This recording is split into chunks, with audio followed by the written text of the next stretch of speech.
जय हिंद दोस्तों, स्वागत है आपका हमारे YouTube channel B N Singh classes में। जो हम लोग फंडामेंटल राइट्स जो पढ़ रहे हैं आपका भाग 3। आज हम लोग बात करेंगे आर्टिकल 13, ठीक है। आर्टिकल 13, आर्टिकल 12 जो स्टेट की डिफिनीसन देता है, जो फंडामेंटल राइट्स के लिए जो स्टेट की डिफिनीसन होगी वो हमने इसके पहले वाले वीडियो में बात की थी। आज हम लोग बात करेंगे स्पेशली ऑन आर्टिकल 13, ठीक है। बहुत ही इंपॉर्टेंट आर्टिकल है ये आपका। देखिए आर्टिकल 13 जो है वो डिक्लेयर करता है कि कोई भी लॉ, ठीक है, ये वर्ड है कानून, कोई भी विधि, सॉरी कानून नहीं, कोई भी लॉ यानी कोई भी विधि जो फंडामेंटल राइट को अगर कम करती हो,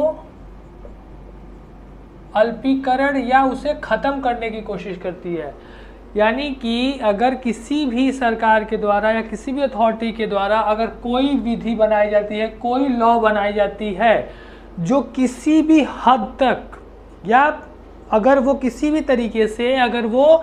फंडामेंटल राइट यानी कि मूल अधिकार को कम करने या मूल अधिकार को खत्म करने की कोशिश करेगी या करती है, तो वो आपका जो लॉ या विधि होगा वो शून्य हो जाएगा,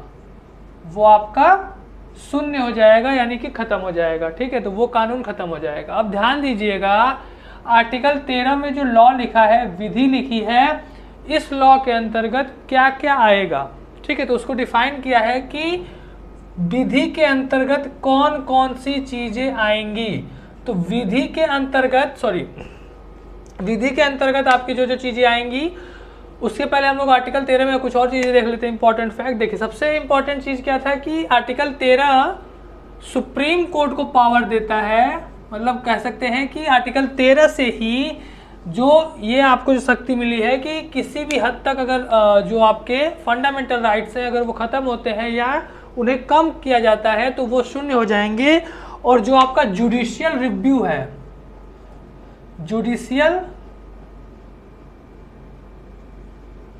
रिव्यू, ठीक है, जो न्यायिक अवलोकन बोल सकते हैं इसे या पुनर्निरीक्षण बोल सकते हैं, न्यायिक अवलोकन या परीक्षण अवलोकन, ये आपको जुडिशियल रिव्यू की पावर देता है, ठीक है। और ये जुडिशियल रिव्यू जो है वो आर्टिकल 13 के अंतर्गत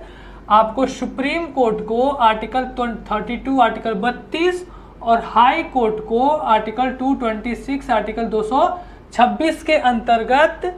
मिली हुई, यानी कि जो न्यायिक अवलोकन है, जुडिशियल रिव्यू की जो पावर है वो आर्टिकल 13 से मतलब मिलता है। और आर्टिकल 13 दोनों को, सुप्रीम कोर्ट को और हाई कोर्ट को ये पावर देता है कि जो भी आपके लॉज हैं, जो भी आपकी विधि है, अगर वो किसी भी हद तक अगर फंडामेंटल राइट के अगेंस्ट हैं तो उन्हें खत्म करने का, अवॉइड करने का, यानी कि चेक करने का। जुडिशियल रिव्यू का मतलब होता है कि वो कानून को, कोई भी लॉ अगर बनेगी तो वो देखेगा कि ये कॉन्स्टिट्यूशन के अकॉर्डिंग है यानी कि ये संविधान के अंतर्गत आता है या नहीं, यानी कि वो हमारे फंडामेंटल राइट्स जो है, जो भी हमारे मूल अधिकार है, उनको खत्म करने की कोशिश कर रहा है, यानी कि उसके अगेंस्ट है। अगर वो अगेंस्ट है तो सुप्रीम कोर्ट आर्टिकल 32 के अंतर्गत और आपका हाई कोर्ट 26 के अंतर्गत जो जुडिशियल पावर रिव्यू का पावर दिया गया है, उसके अंतर्गत वो उसे वाइड करार दे देगी, यानी कि शून्य करार दे देगी, ठीक है। अब यहाँ तक क्लियर हो गया। इसके बाद हम लोग बात करेंगे जो विधि है, लॉ है, तो विधि के अंतर्गत क्या क्या आएगा। देखिए, तो पहला कहता है कि कोई भी परमानेंट लॉ जो पार्लियामेंट यानी कि जो संसद के द्वारा पारित किया गया हो, कोई भी कानून, कोई भी जो संसद के द्वारा पारित किया गया हो, या जो स्टेट लेजिस्लेचर यानी कि जो विधानसभा है यानी विधान मंडल के द्वारा अगर कोई लॉ पारित किया गया है, कोई विधि बनाई गई है, तो वो आपका इस आर्टिकल 13 के अंतर्गत लॉ के डिफिनीशन में आएगा। दूसरा, अगर कोई टेम्पररी लॉ है, जैसे कोई अध्यादेश है, ऑर्डिनेंस है, इशू किया गया है प्रेसिडेंट के द्वारा, ठीक है, जो अध्यादेश का पावर होता है जब कोई पार्लियामेंट या जो आपके स्टेट लेजिस्लेचर जब काम नहीं कर रहे होते हैं और उस दौरान अगर कोई विधि की जरूरत पड़ती है तो एक टेम्पररी लॉ बनाया जाता है जिसे अध्यादेश कहते हैं, ऑर्डिनेंस कहते हैं, ठीक है, अध्यादेश। और ये जो होता है ये आपका सेंट्रल में इसे प्रेसिडेंट के द्वारा मतलब इसे लागू किया जाता है और स्टेट में आपके गवर्नर। तो ये भी आपके विधि के डिफिनेशन के अंतर्गत आएंगे। तीसरा, अगर कोई स्टैट्यूटरी यानी कि अगर कोई संवैधानिक, अगर कोई है संवैधानिक, संवैधानिक नहीं है, याद करिएगा, स्टैट्यूटरी इंस्ट्रूमेंट, जैसे अगर आपका कोई लेजिस्लेशन जो एग्जीक्यूटिव यानी कि अगर कार्यपालिका के अंतर्गत, ठीक है, कार्यपालिका यानी कि अगर कोई एग्जीक्यूटिव लेजिस्लेशन,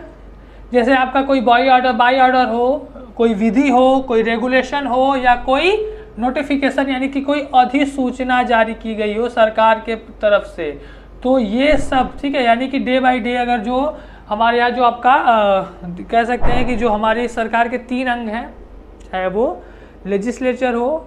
एग्जीक्यूटिव हो और आपकी जुडिशियरी हो, तीनों के अपने अलग अलग काम है, ठीक है। लेजिस्लेचर का काम है विधान का, यानी कि जो कानून है विधियों का निर्माण करना, और एग्जीक्यूट का काम है वो विधियों को, उन चीज़ों को लागू करना यानी कि करवाने का काम करना। तो डे बाय डे जो हमारे यहाँ जो भी चीज़ें होती हैं, डे बाय डे कुछ ना कुछ चीज़ें ऐसी आती रहती हैं जिसे काम करने के लिए सरकार को बहुत सारे ऑर्डर जारी करने पड़ते हैं, बहुत सारे नोटिफिकेशन, बहुत सारे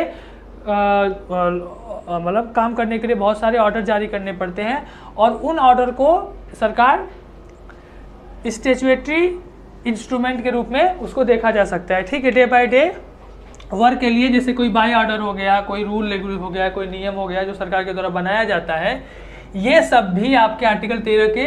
लॉ के डिफिनेशन के अंतर्गत आएंगे, ठीक है। चौथा देखिए, जो नॉन लेजिस्लेटिव का मतलब कह सकते हैं कि कुछ ऐसी चीज़ें होती हैं जो, जैसे हम जो कानून बनाने का जो सोर्स है, जो विधि बनाने का जो सोर्स होता है, उस विधि बनाने के अंतर्गत बहुत सारी चीज़ों से हम लोग विधि बनाते हैं। जैसे कानून बनाने का काम क्या है, जैसे कुछ होते हैं नेचर के थ्रू, और कुछ हमारे जो रिचुअल्स होते हैं, जो हमारे कस्टम्स होते हैं, जो हमारे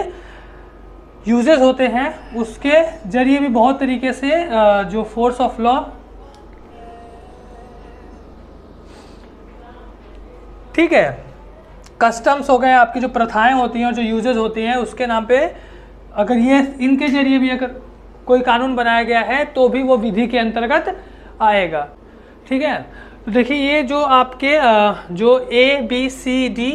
ये जो 4 पार्ट में जो आपको बताया गया है विधि का जो डिफिनीशन दिया गया है, विधि के अंतर्गत आने वाली चीज़ें हैं। अब इसमें एक इम्पॉर्टेंट फैक्ट है जो आप याद रखिएगा, इम्पॉर्टेंट चीज़ हम बताने जा रहे हैं। सबसे इम्पॉर्टेंट इसमें क्या है कि आपको पता होगा कि आर्टिकल 368 के अंतर्गत जो पार्लियामेंट है उसको पावर मिली है कॉन्स्टिट्यूशन अमेंडमेंट करने की, यानी कि संविधान संशोधन की, ठीक है। तो कहा गया कि जो संविधान संशोधन जो संविधान संशोधन के द्वारा जो अगर कोई कानून बनाया जाता है, संविधान संशोधन जो है वो आर्टिकल 13 के अंतर्गत नहीं आता है। यानी कि आर्टिकल 13 के अंतर्गत नहीं आने का मतलब, आर्टिकल 13 के अंतर्गत जो लॉ की जो डिफिनीशन दी गई है, जो विधि की डिफिनीशन दी गई है, इसके अंतर्गत संविधान संशोधन नहीं आता। तो ये कहने का मतलब क्या है? इसके कहने का मतलब ये है कि सुप्रीम कोर्ट या हाई कोर्ट के पास पावर नहीं है कि वो इसका जुडिशियल रिव्यू कर सके, इसका न्यायिक पुनरावलोकन या अवलोकन कर सके, ठीक है, ये कहने का मतलब था। लेकिन आपको पता होगा कि एक बहुत ही लैंडमार्क जजमेंट है जिसको हम लोग कह सकते हैं कि मतलब इंपॉर्टेंट जजमेंट उसमें दिया गया था, केशवानंद भारती। बार बार इस जो केस है इसका जिक्र आता है क्योंकि बहुत ही लैंडमार्क जजमेंट था अब तक का जो भी जितने भी सुप्रीम कोर्ट ने दिए हैं। तो केशवानंद भारती के केस में जो 1973 के जजमेंट में सुप्रीम कोर्ट ने कहा था कि जो आपके कॉन्स्टिट्यूशन अमेंडमेंट यानी कि संविधान संशोधन है, ये भी आपका जो लॉ की जो डिफिनीशन दी गई है आर्टिकल 13 में उसके अंतर्गत आएगा। और अगर कोई भी संविधान संशोधन, आर्टिकल 13 जो कहता है कि कोई भी विधि जो फंडामेंटल राइट को कम करती है या उसे खत्म करने की कोशिश करती है, उसे शून्य कर दिया जाएगा। तो अगर कोई भी संविधान संशोधन अगर फंडामेंटल राइट के अगेंस्ट है तो उसे भी क्या किया जाएगा, वो भी अगर वॉइड कर दिया जाएगा, उसे भी खत्म कर दिया जाएगा, ठीक है। तो इस आधार में बहुत सारे कानून जो पार्लियामेंट के द्वारा पारित किए गए थे उसको शून्य करार कर दिया गया था। अभी बहुत सारे ऐसे केसेस हैं जो आपका सुप्रीम कोर्ट के सामने पेंडिंग है कि वो हमारे फंडामेंटल राइट के अगेंस्ट हैं या नहीं, यानी कि जो सुप्रीम कोर्ट है आर्टिकल 13 के अंतर्गत उसे जुडिशियल रिव्यू करेगी। जैसे आपका जो अभी सिटीजनशिप अमेंडमेंट एक्ट था, जो अमेंडमेंट एक्ट था आपका 2019, इसको दिया गया है, ठीक है। जो जम्मू कश्मीर का आपका जो रीऑर्गेनाइजेशन जो आपका एक्ट था वो आपका दिया गया है जुडिशल रिव्यू के लिए, सुप्रीम कोर्ट में पड़ा हुआ है। तो ऐसे बहुत सारे आपके जो एक्ट्स आते रहते हैं सुप्रीम पार्लियामेंट के द्वारा, वो मैक्सिमम आपके जुडिशल रिव्यू के लिए जाते ही हैं। तो अब देखिए क्या होता है, देखते हैं कि मतलब जो आपको सिटीजनशिप अमेंडमेंट एक्ट है वो आपका जुडिशल रिव्यू के पावर से सुप्रीम कोर्ट क्या करती है, उसे वॉइड करती है या उसे सही मानती है, क्योंकि उसमें जो बातें कही गई हैं कि जो सिटीजनशिप देने की बात की गई थी वो आपका धर्म के आधार पर था, रिलीजन के आधार पर था। तो इस आधार पे में भी सुप्रीम कोर्ट उसे वॉइड कर सकती है। लेकिन फिर भी देखिए क्या होता है, क्या इंटरप्रेट करती है, क्या सुप्रीम कोर्ट समझती है, वो तो फ्यूचर में है। ठीक है, थैंक यू, जय हिंद।